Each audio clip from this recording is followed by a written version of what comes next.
You're listening to Real Conversations, where every week we take a peek at the favorite movies of fascinating people. Real Conversations is hosted by Brian Coley, the founder of Art Within and Real. Today, Brian sits down with Charlie Paparelli. Charlie is a longtime angel investor, an active blogger, and a leader of high-tech ministries. You can find Charlie hanging out helping entrepreneurs at the Advanced Technology Development Center at Georgia Tech and also at Atlanta Tech Village, or online at paparelli.com. So happy to have Charlie in the studio today. Charlie, thanks for being here with us. It's great to be here, Brian. A little Miss Sunshine over there. Good. All right. It's great to be here with you. So tell me, we dive right in with people's top 10. So I need to know what's on Charlie Paparelli's top 10 movie list. All right. Tell it to us. It's Jerry Maguire, The Show me the Godfather. money. Yeah, okay, The Godfather. Shawshank Redemption. All right. Saving Private Ryan. Heat, Amadeus, The Matrix, A Few Good Men, Son of a Woman, and Good Will Hunting. Very nice, very nice. Yeah, so tell me, one of the questions that we start out with is just asking you what character that you identify with most. So out of all these characters, which one do you look at and say, wow, that's me?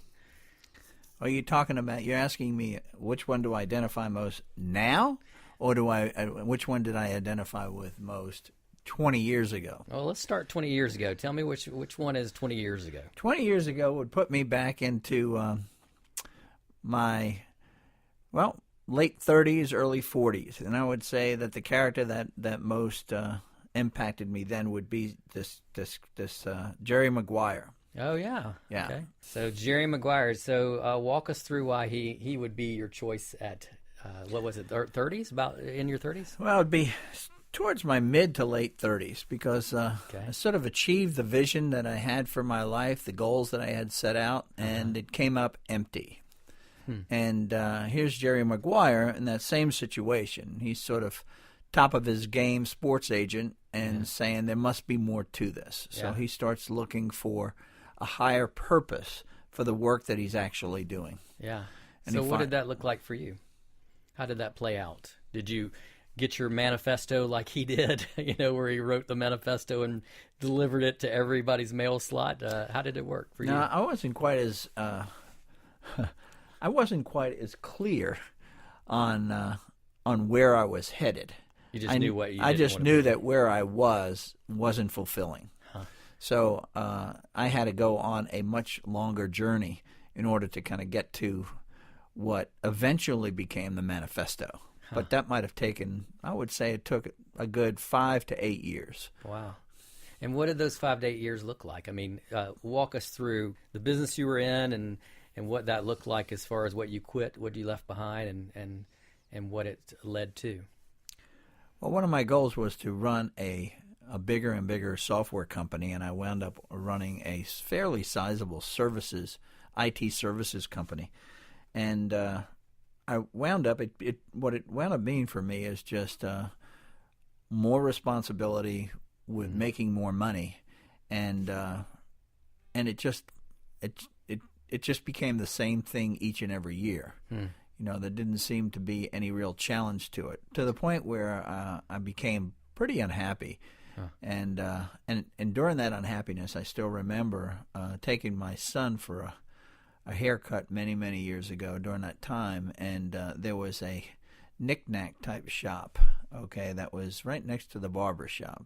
Okay. And that knick-knack shop, I started looking at it while he was getting his haircut, and one of the little knick-knacks was a sign that said, "Bloom where you are planted." Oh yeah, sure, yeah. All right, and I bought it, and I hung it in my office because I said, how could you be making this good of an income and have this nice of a position and this nice of an office with this much prestige and be unhappy? It didn't make sense. So I decided to double down and bloom where I was planted.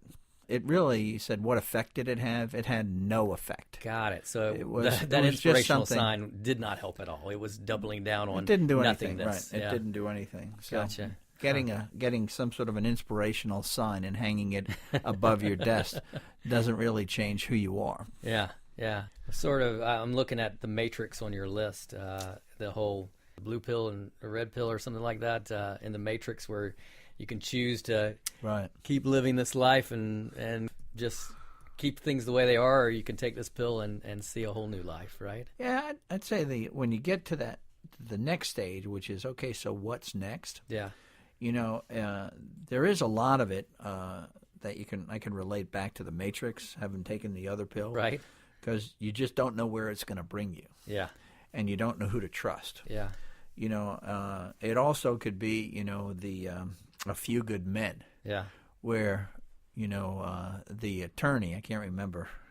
Tom Cruise's character, yeah. He makes, he just settles cases. I mean, that's all he does. He negotiates deals and settles cases, and that's right. it. He's not really happy. He's just, he's just a, what do they call what's her name called him, a used car salesman. Oh, interesting, yeah. Right, but yet he comes from this great bloodline. His father was a judge and very well respected and all that, but what happens is he has to step into the breach at some point. Yeah. Which is to actually try a case. Yeah.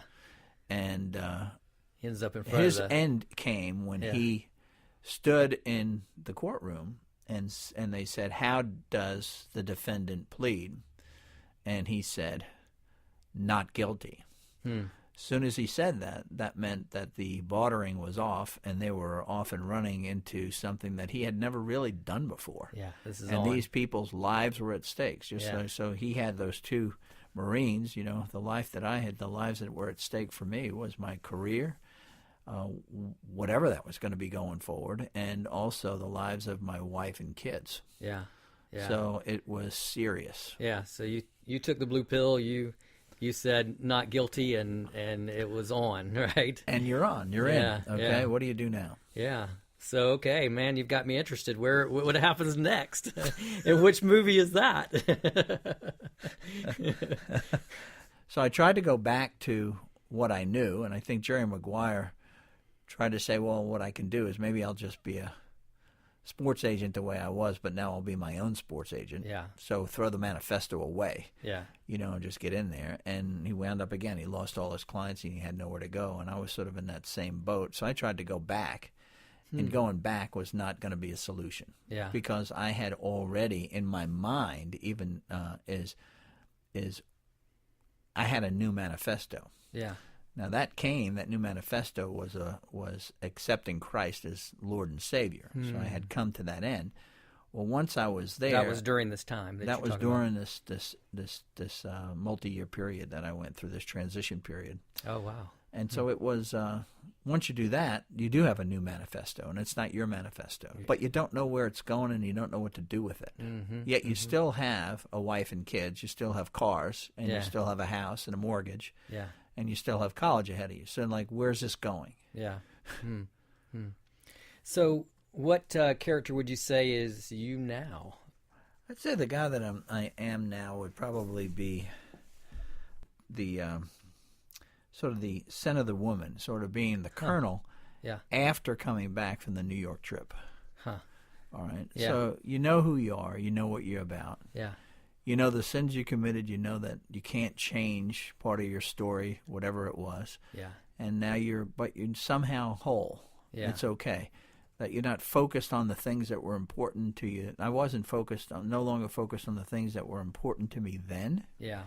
Okay. And now focus mostly on people as them being important to me now. And I know that probably that's kind of a dual protagonist where it's really just as much about the young guy who, ironically enough, is named Charlie, who's learning a whole bunch from this guy who's just out there kind of, how would you describe him? Charlie? Pacino's character. I know he's blind in the movie, right? Right. And yet he is very sensorially in touch with, what's going on around him. Correct. What would you say is the thing that he teaches the young guy Charlie in this?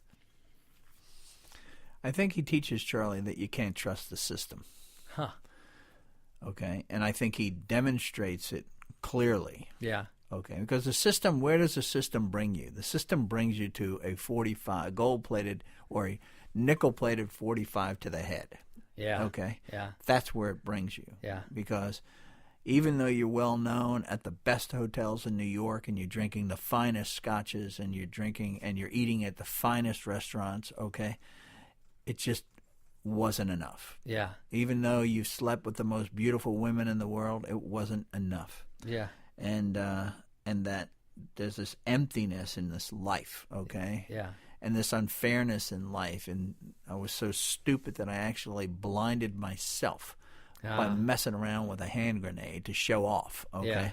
Yeah. Because I wanted attention on me. And then what happens is he teaches Charlie, I think, don't trust the system. And it's demonstrated certainly in the close of the movie. Yeah. Where Charlie maintains his integrity. Yeah. And because that's just who he is. Yeah. And that is not, he would not sell out for anything, whereas Al Pacino sold out early. Yeah. Okay, and wound up blind and ready to kill himself.